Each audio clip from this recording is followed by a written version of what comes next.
Alright, so I haven't recorded a lot of this project, and what I did was on an SD card that died. So, this is where we stand.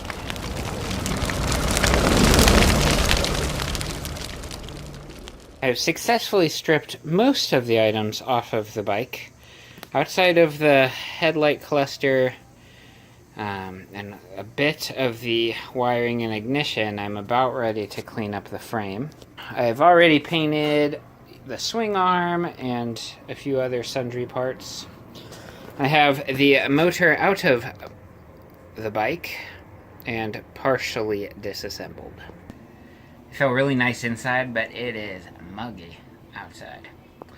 So part of the issue here is that I tested compression and it was low. I've never tested compression before. So one thing I didn't consider was that if the valves are too tight, then the valves will be open and the compression will be low. So this was the case, of course.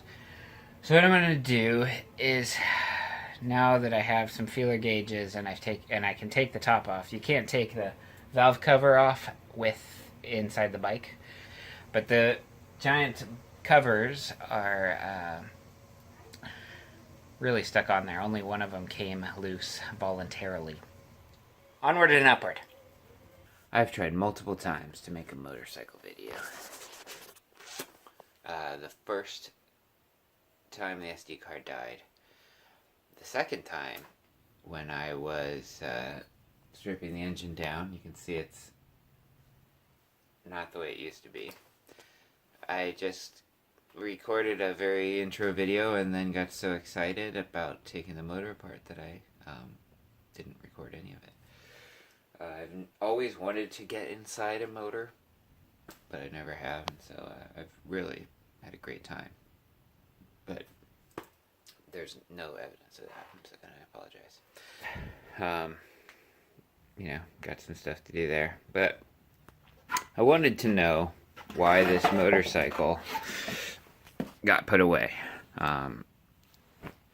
One issue I ran into that I thought might be the case was compression. The valves were all tight, and there was some carbon built up on the the exhaust valves. No, nothing was burned or anything, but it was definitely holding them open. So that explained my bad compression. I did take everything apart, and I'm gonna spec the pistons and everything, but when I was out here last, I thought I would just hop in here and check the electricals, and I remember seeing this before. Focus. There we go. You can see there's definitely some heat damage on maybe the stator? I always forget what the things inside of that little magic electro generating box are called, but the 3 wires coming out of there, something got hot. Also evidenced by, you can see a little of it here, is the battery acid damage on the exhaust. There's battery acid damage on multiple parts. So it looked like the battery cooked. I was hoping that that was not due to this. Maybe the regulator, but the regulator seemed to test on the bench okay. But when I checked the resistance on those 3 coils, they did not test properly. I think I'm supposed to have 0.7 ohms, and they're like 21. So part of that could be due to my Harbor Freight multimeter, but that seems like a pretty big jump for just a crappy multimeter. So I'm going to take our little silly tx750. They had a side cover to cover the side cover. It's a little odd. But we're going to take that guy off and then see what's inside. So part of the reason, and I know you can't see that from here, but that I didn't want to take this cover off, and I was hoping everything would test okay, is the last person who was in here. This gasket, this little rubber boot that seals here, it's a real bad design. I think everybody can admit that. You've got your points here. It's got a bad seal behind it that lets oil get in there. Everything, you know, running around it here. And it's just not perfect. But there's half a tube of silicone here, and I, you know, just want to leave that alone. But it's leaking oil. It's who knows if it's leaking oil, but it is definitely leaking electricity.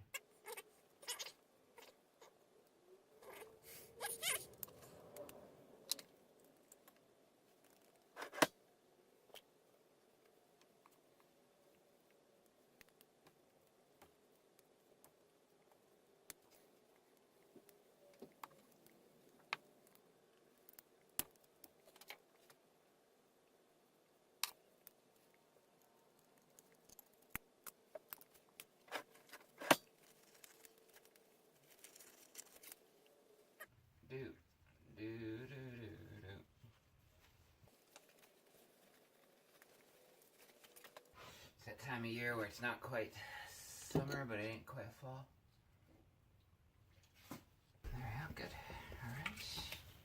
good. Alright. Okay.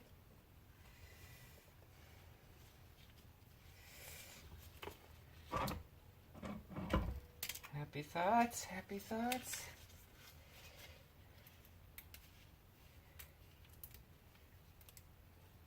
I really like how that gasket seals that passageway. That is so fun.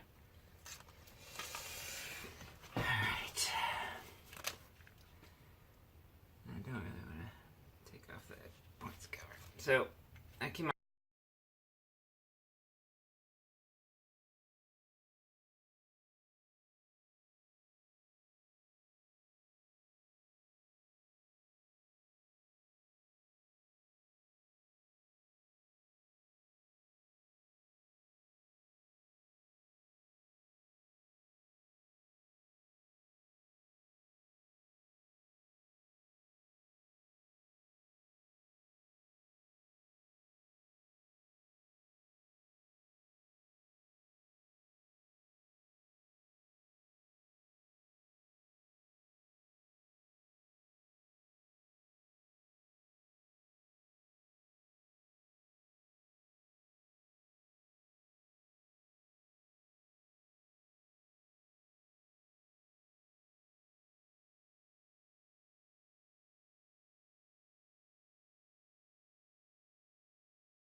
Alright, so what I had to do previously, you may have to do this if you have an old bike.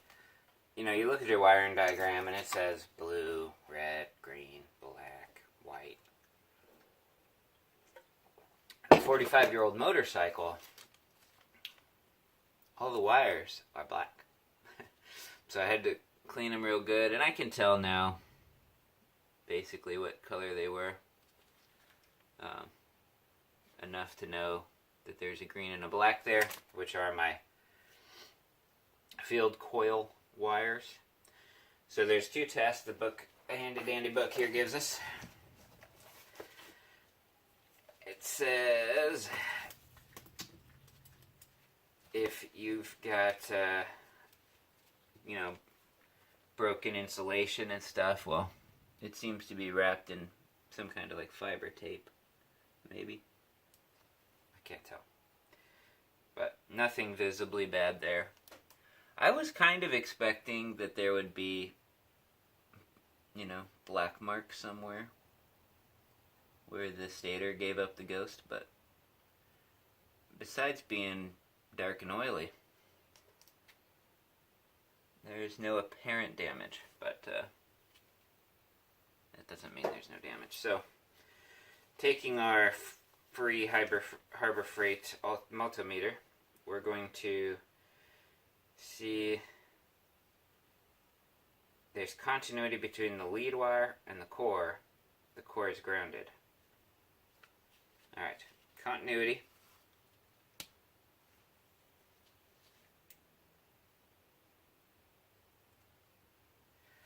Between the lead wire and core. So, lead wire, I'm not sure which of the two qualifies as lead wire, but there's a black one and a green one, and it just wraps around, so I feel like both of these, come on there, there we go, nothing, good, other side, alright, so the core is not grounded, so that's good. If there's no continuity between the two lead wires,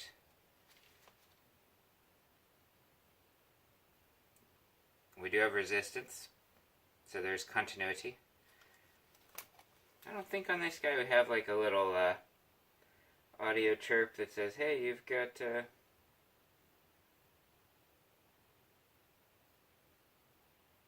don't see it. So I just use an ohm meter for that. Some of the fancier multimeters have a little continuity beeper.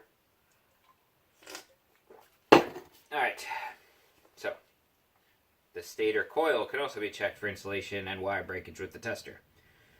There are 3 Stator coil terminals on this guy, which we know. So, when I was first testing this, there's one wire on here, this red one. One wire, which doesn't matter for our testing purposes. And that was the one I kept putting my stupid thing on. It's pretty frustrating. But, we're beyond that now. Measure the resistance. So we go to ohms resistance here. Between each of these terminators and the Stator coil assembly core. Alright, so you just touch it to the metal.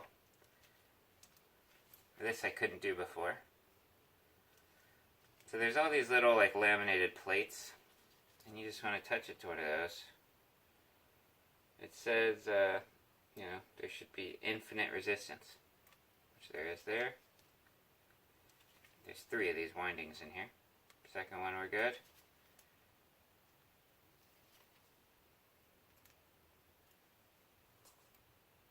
Third one, we're good. Alright, so pass that test. So, there's no breakages in the wires for the Stator. We got that. Measure coil windings by checking for continuity by measuring between any 2 of the 3. This must be done for 3 combinations, A, B, A, C, and BC. So you're saying you got these 3 wires coming out of there, and you want to check these 2, then these 2, and then these 2. Right? Make sense? In each case, it should be 0.7 ohms, and this is where I have a problem. I have it set for 200 ohms resistance on the meter. 0.7. It says it should be replaced if any other resistance is obtained.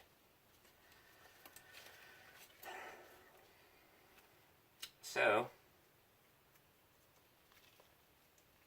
we're going to do what we'll call AB. Come on. My chopstick skills are better than this. AB. 23.0. That is slightly higher than 0.7. BC. 27.1 AC.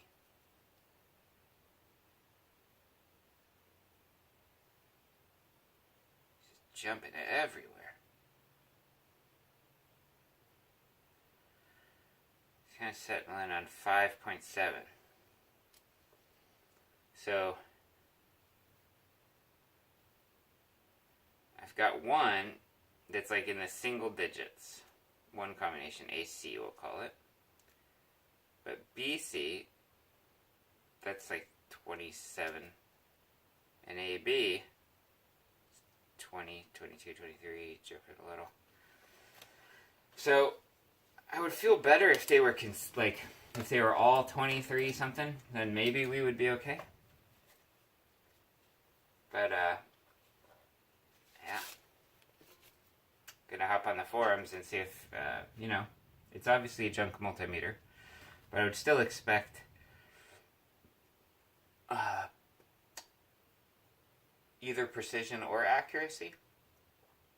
That the numbers were in close to what they're supposed to be, or they were kind of all the same. And neither of those is true. Alright.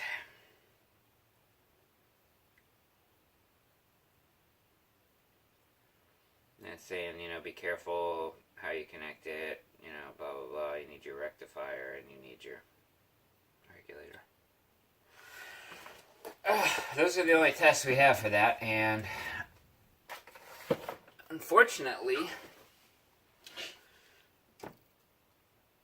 the field windings look okay. Oh, probably shouldn't dick around with that too much there. I did want to kind of see. Well, this would have to turn. I've been cranking that all over the place. It's weird. So,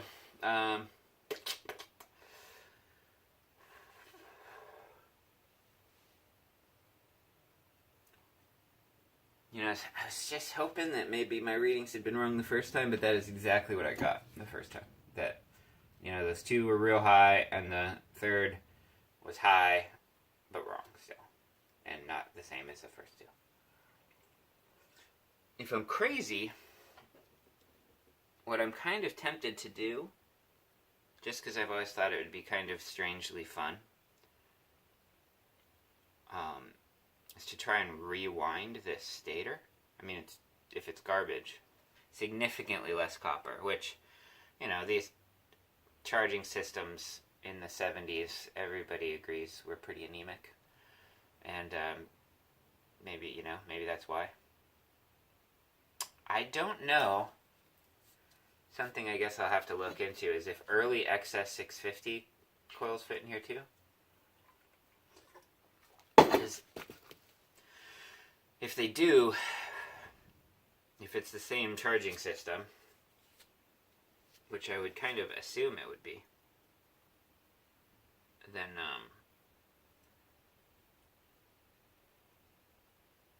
there might be a better solution out there, but then, better solutions tend to cost hundreds of dollars, and this bike is not worth that much. Bonus feature. But what I thought I would do instead is show you, doing some research, a lot of this rubber, some of it's strange. This intake boot, very hard. This one, kind of soft, but questionable. I don't see any visible cracks that I could find. The carb boots going to the motor, a little squishy but pretty hard. And these tend to be expensive, hard to find. And then you're still dealing with 45-year-old rubber. I don't think anybody makes repops of these. Some of these boots seem pretty chewed up, but I'm hoping that the sealing parts, because it's like on the inside rim here,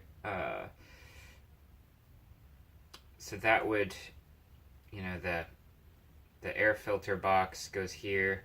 So, air is hitting it this way, but that's not what's sealing it against the motor. or the carburetor, sorry. So I think we're okay to try and refurbish these. So what I have here is wintergreen oil, which is methyl salicylate. Now I've seen some people on the forums who've tried this, and they buy like essential oil, you know, at like $10 for a 2-ounce bottle. I think this was $15, and it's 16 ounces. It's a whole pint of this stuff. This is from Tenda Horse Products. This is for horses. I found it on Amazon. This stuff is nasty, so you don't want to touch it. What I did, Swan recommended a 30% wintergreen oil to a 70% xylene mix. Doop doop doop doop doop doop. So 30%, I kind of just roughly did this, measured from the thick part of the bottle, 30 and 70. There may not even be enough headspace here for the stuff I want to put in here, but we're just going to give it a go. So I'm going to mix, come on, we're all adults here. Take this off. 30% wintergreen oil. Right there. Remember, you never smell, you waft. It smells very good. If you ingest it, you will die. I had a rag. I'll wipe it off. And then 70% xylene, which is a thinner. From my understanding, the main purpose of this, you could put it directly just in the wintergreen. Some people speculate that this helps. It is a carrier, basically, to help it to get in there and, you know, penetrate deeper into the rubber. Probably is just something to give you more product for cheap, is my guess. But I will do as Swan does. So, 70%. Come on, don't make a mess. You're making a mess. Don't have any painted parts around this because this is a thinner.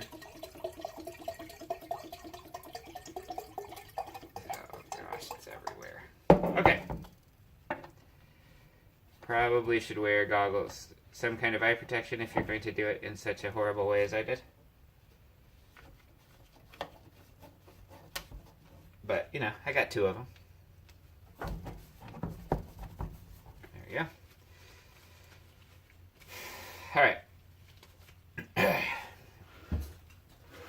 So now what we're going to do, that Xylene's wiping away my Sharpie marks. Alright. What we're going to do is we're going to put stuff in here. I'm going to check it every... I think people put it in for like days. I've cleaned these roughly.